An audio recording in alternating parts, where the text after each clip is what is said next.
அதாவது நம்ம நிழல் நம்ம கூடவே தான் வரும். நீங்க என்னதான் ஸ்ட்ரெஸ்ஸு, டிப்ரஷன்ல இருந்து நீங்க லடாக் போனாலும் சரி, இல்ல ஹிமாலயாஸ்ல பாபாஜி கேவ்ஸ்க்கு போனாலும் சரி, உங்க பிரச்சனை உங்க கூட தான் இருக்கும். மேபி நீங்க சும்மா உங்களுக்கு நெனச்சுப்பீங்க.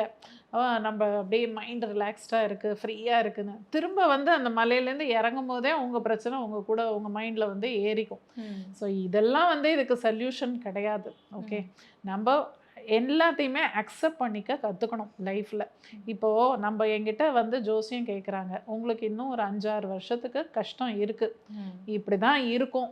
இத நீங்க அக்செப்ட் பண்ணி தான் ஆகணும். இதுக்கு ஏத்த மாரி உங்க லைஃப்ப நீங்க மாத்திக்கங்க அப்படின்னு நம்ம சொன்னா, அது மாரி இருக்க பழகிக்கணும். இது எல்லாராலயும் பண்ண முடியாது. நான் ம். சொல்றது ஈஸி. இப்போ ஒரு 5 வருஷம் நீ கஷ்டம் தான் படுவ அப்படின்னா, அத வந்து நான் கூலா எடுத்துக்க முடியாது தான். பட் இருந்தாலும் இதுதான் உண்மை. அத நீங்க ஏத்துக்கணும். அதுதான் அக்செப்டன்ஸ்ன்னு ஒண்ணு எல்லாருக்கும் வந்துடுச்சுன்னா, பிரச்சனையே இந்த உலகத்துல கிடையாது. அது கிடையாது யாருக்குமே. கிடையாது. அதுதான். அந்த விஷயங்கள்லாம் வந்து அவ்வளோ ஈஸியா எல்லாராலயும் பண்ண முடியாது. ம். பட் இதெல்லாம் தான் கவுன்சிலிங்ல நம்ம பண்றோம். கொஞ்சம் கொஞ்சமா தான் அவங்கள மாத்த முடியும்.